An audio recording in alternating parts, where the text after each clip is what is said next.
Hello friends, good afternoon. Modern history की series में 7वें video में आज हम बात करेंगे एक important topic, stages of colonialism in India पे। इसमें हम 3 स्टेजेस में इसकी पढ़ाई करते हैं और मेनली मार्क्सिस्ट हिस्टोरियन और स्कॉलर आर.पी. दत्त ने इसको बहुत क्लियरली डिफाइन किया था, जिसमें हम पहले स्टेज की बात करते हैं जो 1757 से 1813 के बीच में था। और हम जानते हैं कि ब्रिटिश सत्ता लगभग 200 सालों तक रही, 1750 से लगभग 1947 तक, और उसी के बीच में हम ये तीनों स्टेज के बारे में पढ़ेंगे। तो आइए हम पहले स्टेज की बात करते हैं, मर्केंटिलिज्म, जो 1757 से 1813 के बीच में था, या इसको मर्चेंट कैपिटलिज्म भी कहते हैं। इसमें जो ब्रिटिशर्स थे उनके ऑब्जेक्टिव क्या थे? इसमें पहला ऑब्जेक्टिव था ट्रेड मोनोपोली करना इंडिया के साथ में। कैसे करते थे? जो उनके कंपटीशन थे उनको सप्रेस करके, जैसे फ्रेंच को बैटल ऑफ वांडीवास में हरा के उन्होंने ख़त्म किया, डच को हराया उन्होंने बैटल ऑफ बेदारा में 1759 में, और उनको उनका कंपटीशन ख़त्म किया। दूसरा ऑब्जेक्टिव क्या था? अपने प्रॉफिट्स को मैक्सिमाइज़ करना। कैसे? पॉलिटिकल कंट्रोल इस्टेब्लिश करके और अनफेयर ट्रेड करके। कैसे पॉलिटिकल कंट्रोल इस्टेब्लिश किया? बैटल ऑफ प्लासी को जीत के, बैटल ऑफ बक्सर को 1764 में जीत के बंगाल पे और उड़ीसा और बिहार पे अपना होल्ड किया। ठीक है, इसका इम्पैक्ट क्या हुआ मर्केंटिलिज्म का इंडिया के ऊपर? कोई स्ट्रक्चरल चेंज नहीं आया गवर्नेंस में, ना एजुकेशन में, ना कल्चर में। उन्होंने बहुत ज़्यादा कुछ प्रयास नहीं किए चेंज करने के। ड्रेन ऑफ वेल्थ हुआ, जो लगभग उस समय के 2 से 3% ब्रिटिश नेशनल इनकम का हिस्सा थे जो इंडिया से आता था।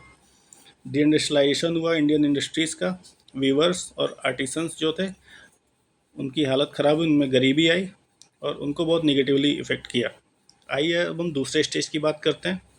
दूसरे स्टेज जो चला था 1813 से 1860 के बीच में, जिसको कैपिटलिज्म ऑफ फ्री ट्रेड या इंडस्ट्रियल कैपिटलिज्म भी कहा जाता है। उसके मेन ऑब्जेक्टिव क्या थे? इंडिया को एज अ मार्केट स्टैब्लिश करना ब्रिटिश गुड्स के लिए। जो ब्रिटिश गुड्स, मैन्युफैक्चर्ड गुड्स आते थे इंडिया में सस्ते रेट्स पे, उसके लिए इंडिया को मार्केट बनाना। दूसरा, इंडिया से एक्सपोर्ट करना रॉ मटेरियल को ब्रिटेन पे, सस्ता रॉ मटेरियल ब्रिटेन को एक्सपोर्ट करना और वहाँ से सस्ता गुड या फिनिश्ड गुड इंडिया में मार्केट में ले आना। और तीसरा ऑब्जेक्टिव क्या था सेकेंड स्टेज का या इंडस्ट्रियल कैपिटलिज्म का? One way free trade establish करना। वन वे फ्री ट्रेड का मतलब क्या था? जो ब्रिटिश गुड्स के लिए इंडिया में इंपोर्ट ड्यूटी ख़त्म कर देना और इंडियन गुड्स पे, जो मैन्युफैक्चर्ड गुड्स ब्रिटेन जाते थे, उस पर हैवी इंपोर्ट ड्यूटी लगाना, ठीक है, कस्टम ड्यूटी लगाना। उसका इम्पैक्ट क्या हुआ हमारी सोसाइटी पे, इंडियन सोसाइटी पे? इंडियन इकोनॉमी का इंटीग्रेशन हुआ ब्रिटिश और वर्ल्ड कैपिटलिस्ट इकोनॉमी के साथ में। ब्रिटिश कैपिटलिस्ट और ट्रेडर्स की फ्री एंट्री हुई इंडिया में, जैसे टी प्लांटेशन, इंडिगो, कॉफ़ी वगैरह ये प्लांटेशंस में। एक्सप्लॉयटेटिव रेवेन्यू सिस्टम का इंट्रोडक्शन किया ब्रिटिश ने, ताकि ज़्यादा से ज़्यादा रेवेन्यू यहाँ से ले जा सकें वो, जैसे रैयतवारी था और महालवारी सिस्टम था। और उसके बाद चौथा इम्पैक्ट क्या हुआ? मॉडर्न एजुकेशन वो लाए। मॉडर्न एजुकेशन क्यों लाए? उनका मेन एम ये नहीं था कि इंडियंस को एजुकेट करना, उनका मेन एम ये था कि कुछ लोगों को एजुकेट करना है जो ब्रिटिश एडमिनिस्ट्रेशन को सपोर्ट कर सकें, उनके लिए असिस्टिंग स्टाफ की तरह काम करें। और एक दूसरा था कल्चरल इम्पीरियलिज्म को इस्टेब्लिश करना, मतलब इंडियंस के ऊपर अपना कल्चर थोपना, जिससे उनकी मार्केट यहाँ और डेवलप हो सके और मार्केट में डिमांड बढ़ सके। पांचवा इम्पैक्ट क्या हुआ कि इंडिया एक मेन हब बन गया ब्रिटिश एक्सपोर्ट्स का। लगभग 10 से 12% जो टोटल ब्रिटिश एक्सपोर्ट होते थे वो इंडिया अकेले एब्जॉर्व करता था उससे। और छठा इम्पैक्ट क्या हुआ?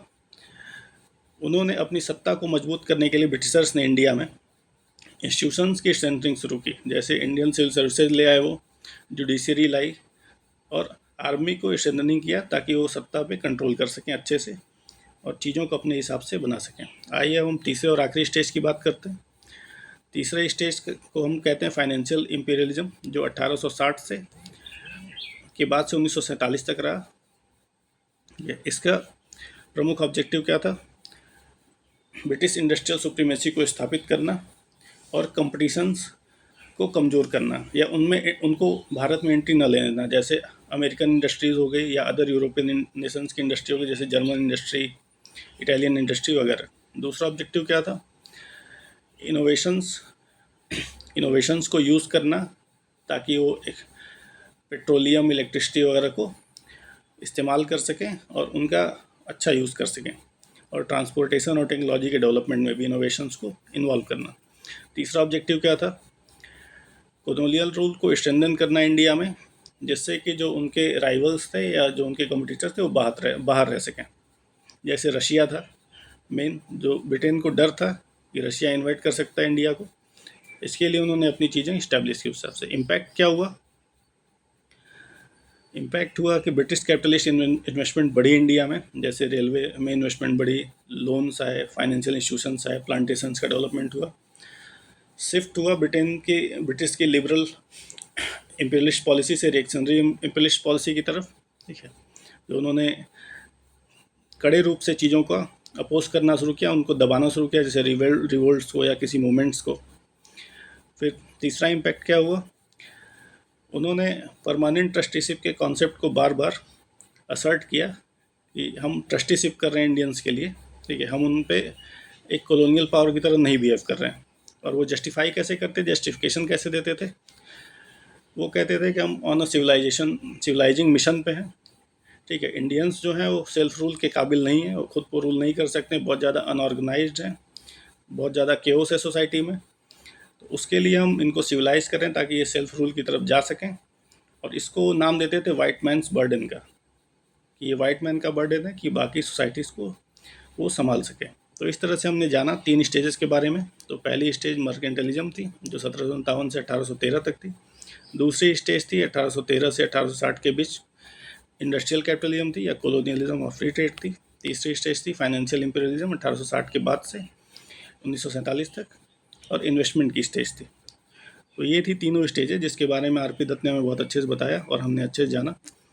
अगर ये वीडियो आपको अच्छा लगा तो लाइक शेयर सब्सक्राइब करिए, और कुछ सजेशंस आपको देने हो तो प्लीज़ हमें कमेंट्स में अपने सजेशंस प्रोवाइड करिए, और या हमें ईमेल करिए। आप लोगों का बहुत बहुत धन्यवाद बने रहने के लिए। आगे हम मिलते रहेंगे। आपका दिन शुभ हो।